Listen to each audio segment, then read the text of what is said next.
Assalamualaikum warahmatullahi wabarakatuh. Untuk materi hari ini yaitu materi yang ketujuh tentang heteroskedastisitas.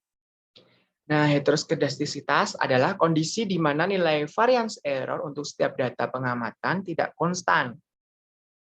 Nah, salah satu asumsinya dalam model regresi dengan OLS adalah nilai error atau residual memiliki varians yang konstan atau disebut juga homokedastisitas.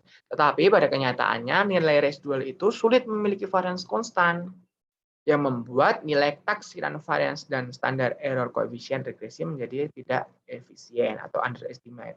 Sehingga pengujian di uji T jadi tidak valid atau overestimate.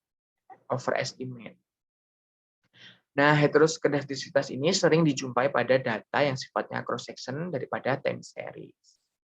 Dalam penelitian yang menyangkut data keuangan perusahaan, misalnya, akan terjadi perbedaan yang cukup besar antara perusahaan besar dan perusahaan yang kecil. Atau lebih mudahnya seperti ini ya teman-teman ya. Kenapa bisa terjadi heteroskedastisitas? Nah, heteroskedastisitas terjadi jika varian dari error suatu pengamatan ke pengamat lain terjadi ketidaksamaan. Jadi pengamatan ke pengamat yang lain itu berbeda seperti itu atau tidak sama seperti itu ya hasilnya. Nah, ini adalah akibat bila residual bersifat heteroskedastisitas. Yang ada 3 akibat ya teman-teman ya, nanti bisa dibaca sendiri dan dipahami sendiri karena ini teori ya teman-teman ya. Selanjutnya yaitu untuk mengidentifikasi terjadinya heteroskedastisitas, kita bisa menggunakan yang pertama ada uji White, yang kedua ada uji BPG atau Birch-Pagan-Goodfried. Nah, untuk mengambil keputusan uji White yaitu kita lihat probabilitas chi-square jika lebih besar daripada alfa, maka tidak terjadi heteroskedastisitas.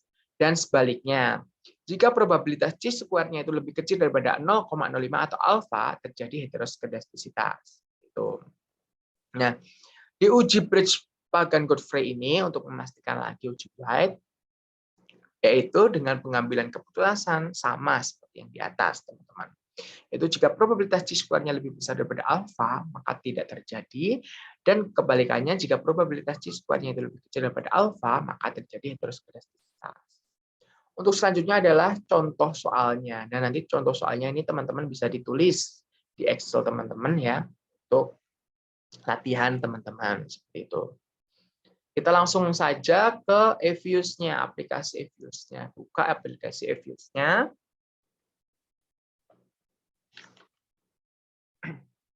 Dan kita buka file yang teman-teman simpan tadi ya, maksudnya file data yang ada di contoh soal tadi. Itu dengan file, open, foreign data as work file, lalu cari data yang teman-teman simpan tadi.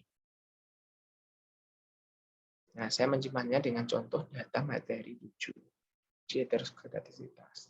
Lalu kita klik open untuk membukanya. Klik next, next, next. Dan klik finish. Nah, nanti akan muncul tampilan seperti ini ya teman-teman ya.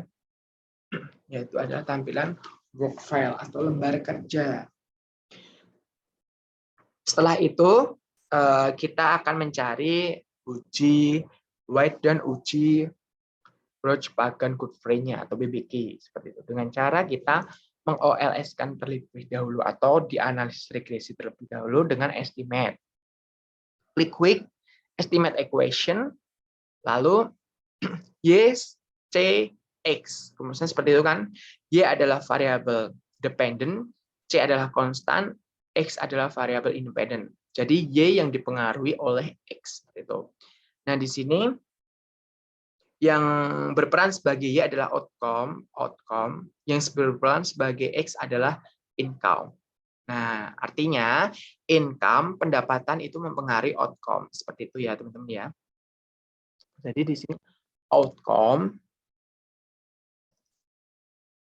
C income. Nah, seperti ini ya teman-teman. Lalu klik OK. Nanti akan muncul tampilan regresi seperti ini. Setelah muncul tampilan analisis regresi seperti ini, kita cari uji F dan uji BPG dengan klik View, Residual Diagnosis, lalu cari heteroskedastisitas tes. Ini ya, klik OK. Nah, yang pertama kita cari BPG atau Brugsch-Pagan-Godfrey-nya. Ini sudah ada. Klik OK. Nah, nanti akan muncul BPG atau Brugsch-Pagan-Godfrey. Setelah itu kita namai. Kita namai dengan, bentar ya teman-teman ya, freeze, klik freeze ya. Lalu klik name. Nah, di sini namai uji BPG. Seperti itu ya. Lalu klik OK. Nanti akan muncul di sini. Ini kita close, teman-teman ya. Lalu kita estimate, klik OK. Lalu kita klik view lagi untuk menguji dengan uji white, seperti itu. Lalu klik heteroskedastisitas lagi dengan cara yang sama, yaitu residual diagnosis, heteroskedasticity test, lalu klik heteroskedasticity. Tadi kan sudah menggunakan uji BPG atau Brugsch-Pagan-Godfrey, lalu kita akan menggunakan uji white. Nah, setelah diklik uji white, kita klik OK. Nah, muncullah tampilan seperti ini. Kita freeze terlebih dahulu, kita beri nama uji white. Nah, seperti ini ya teman-teman ya. Klik OK. Nah, seperti ini. Sudah ada ya, uji BPG dan uji white. Kita buka lagi. Ini di close aja. Nah, ini delete, yes. Uji BPG dan uji white. Dapat kita lihat uji BPG dan uji white di sini dengan kesimpulan jika probabilitas R square C square-nya ini lebih besar daripada 0,05, maka tidak terjadi heteroskedastisitas. Akan tetapi sebaliknya, jika nilai OBS R square ini atau probabilitas C square ini lebih kecil daripada 0,05, berarti terjadi masalah heteroskedastisitas. Nah, di uji BG ini dapat dilihat bahwa nilai probabilitas C square-nya ini atau R square, kita lihat yang OBS R square-nya ya teman-teman ya, itu lebih kecil daripada 0,05, maka kesimpulannya terjadi heteroskedastisitas. Gitu ya. Kita lihat yang di uji white. Uji white, OBS R square-nya itu, atau probabilitas C square, tapi yang dilihat probabilitas C square-nya, yaitu 0,016, itu lebih kecil daripada 0,05, maka terjadi heteroskedastisitas. Seperti itu. Seperti itu ya teman-teman ya, paham ya? Berarti ini terjadi masalah heteroskedastisitas. Gimana untuk mengatasi masalah heteroskedastisitas? Untuk mengatasi masalah heteroskedastisitas, kita kembali ke sini lagi. Nah ini. Menghilangkan heteroskedastisitas, yaitu penanggulangan heteroskedastisitas bergantung pada apakah itu mengetahui informasi tentang varians. Berikut beberapa cara yang bisa dilakukan untuk menghilangkan heteroskedastisitas. Yang pertama, metode transformasi data. Yang kedua, metode white. Tadi sudah tidak bisa. Yang ketiga ada metode white least square. Nah, di sini dalam langkah ini kita menggunakan transformasi data ya teman-teman ya, yaitu dengan melogaritmakan atau logaritma natural data-data yang ada di eView study seperti itu. Kenapa? Agar yang awalnya terjadi heteroskedastisitas untuk tidak terjadi heteroskedastisitas. Ini langkah-langkahnya ya teman-teman ya. Kita kembali ke eView-nya. Gimana caranya untuk melogaritmakan heteroskedastisitasnya, yaitu dengan klik quick, lalu klik generate series. Nah, nanti akan muncul seperti ini ya teman-teman ya. Lalu kita tulis ln outcome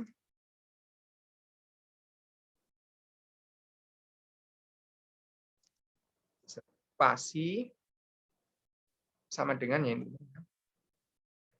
Log dalam kurung outcome.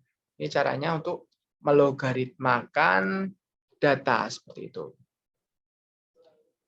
Ini sebenarnya mau besar atau kecil sama aja ya teman-teman ya. Ini diganti kecil juga bisa. Misalnya gini. Outcome. Nah, seperti ini ya teman-teman ya. ln outcome sama dengan log outcome. Seperti itu. Lalu klik OK. Nah, setelah itu muncul ln outcome. Nah, jika sudah muncul ln outcome, kita gantian untuk memunculkan ln income. Nah, dengan cara klik quick, lalu estimate, generate series, mohon maaf. Lalu kita tuliskan ln income sama dengan log income. Nah, seperti itu. Lalu klik OK. Nanti akan muncul seperti ini ya.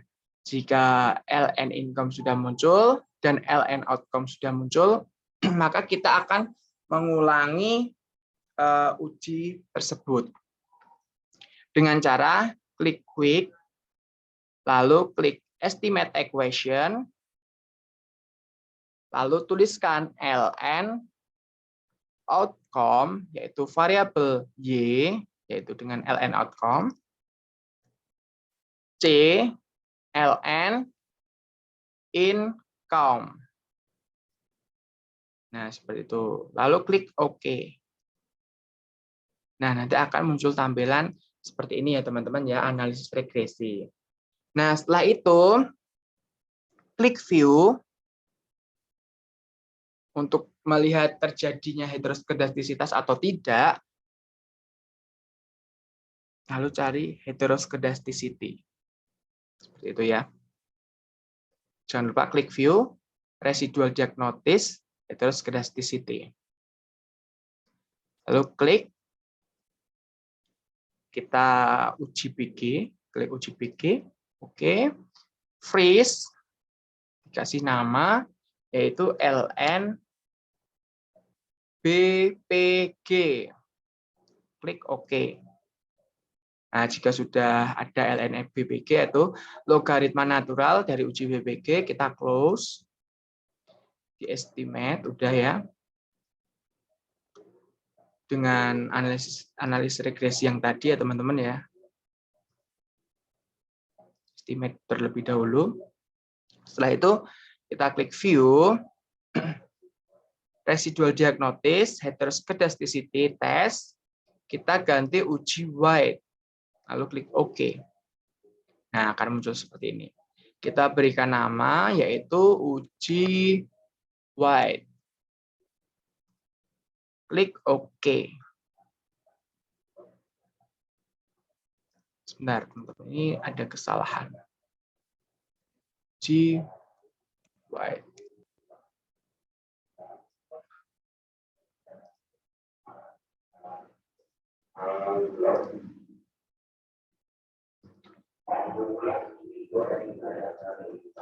Uji White.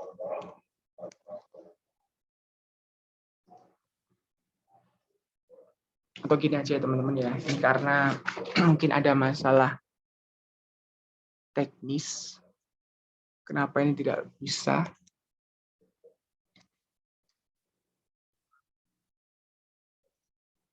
Atau dapat dilihat seperti ini aja teman-teman ya. Nah, sebenarnya hasilnya seperti ini aja sih teman-teman, tanpa harus di-save juga tidak apa-apa. Save ini buat untuk tidak hilang aja data yang tadi, seperti itu, untuk pembandingan aja seperti itu. Nah, dapat dilihat dari uji ini,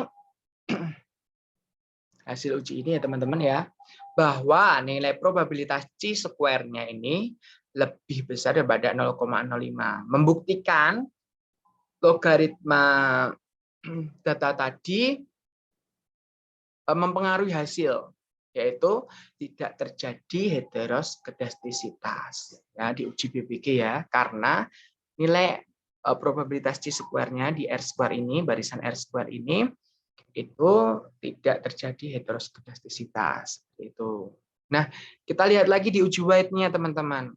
Nah, di probabilitas chi-square-nya ini ternyata nilainya 0,2998, yang artinya nilai probabilitas chi-square ini lebih besar daripada alfa 0,05, bahwa kesimpulannya tidak terjadi heteroskedastisitas. Itu ya teman-teman ya. Paham ya teman-teman ya. Nah, paham. Untuk analisis regresinya kita lihat di estimate ini ya teman-teman ya. Nah, yaitu negatif 0,275 plus ln income 0,8612267, seperti itu ya teman-teman ya. Bisa kita lihat di materi ini. Nah, nanti teman-teman untuk penulisannya di Word nanti seperti ini. Jangan lupa ininya nanti di screenshot ya teman-teman ya. Dua-duanya di screenshot, terutama di bagian ininya. Atas ini aja, atasnya ini yang ada F statistik, OBSR square, terus scale explain, nah seperti itu. Ini yang di screenshot ya. Yang ini tadi yaitu uji weight. Uji weight-nya juga di screenshot. Lalu uji ini LN outcome ini, variabel LN outcome ini juga di screenshot. Nanti untuk kesimpulannya seperti ini ya teman-teman ya. Nah, berdasarkan hasil regresi dengan mentransformasikan variabel dalam bentuk logaritma natural menunjukkan bahwa sudah terbebas dari masalah heteroskedastisitas. Nah, nanti buktinya nanti di sini tulisnya ya teman-teman ya, kesimpulannya dan analisis regresinya di sini juga teman-teman. Seperti itu ya teman-teman ya. Paham ya, semoga teman-teman paham. Nanti jika ada pertanyaannya bisa langsung WA saya pribadi juga bisa, atau di grup juga bisa. Nah, seperti itu ya teman-teman ya. Untuk materi dan videonya nanti saya share di Google Classroom. Cukup sekian materi dari saya, kurang lebihnya mohon maaf. Wassalamualaikum warahmatullahi wabarakatuh.